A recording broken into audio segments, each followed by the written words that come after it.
बार एक छोटे से शहर में एक लालची आदमी रहता था।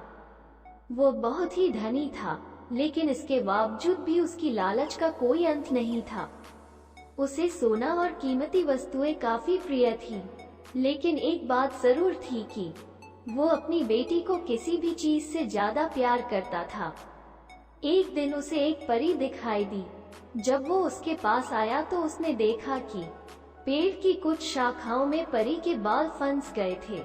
उसने उसकी मदद की और परी उन शाखाओं से आजाद हो गई। लेकिन जैसे जैसे उसका लालच हावी हुआ, उसने महसूस किया कि उसके इस मदद के बदले में एक इच्छा मांगकर उसकी मदद करके वो आसानी से अमीर बन सकता है। सुनकर परी ने उसे एक इच्छा की पूर्ति करने का मौका भी दिया।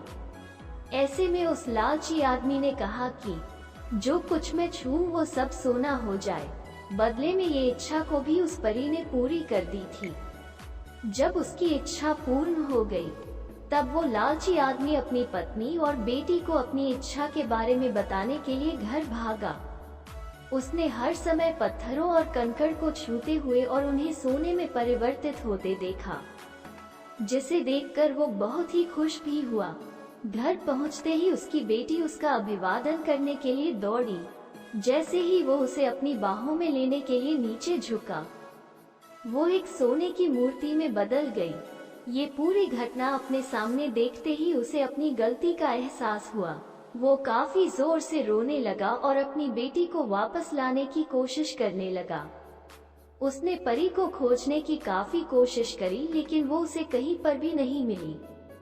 उसे अपनी मूर्खता का एहसास हुआ, लेकिन अब तक काफी देर हो गई थी। इस कहानी से हमें ये सीख मिलती है कि लालच हमेशा पतन की ओर ले जाता है। जरूरत से ज्यादा लालच करना हमें हमेशा दुख प्रदान करता है। आपको ये कहानी अच्छी लगी है तो लाइक एंड कमेंट करें और नए हैं तो चैनल को सब्सक्राइब जरूर करें। धन्यवाद।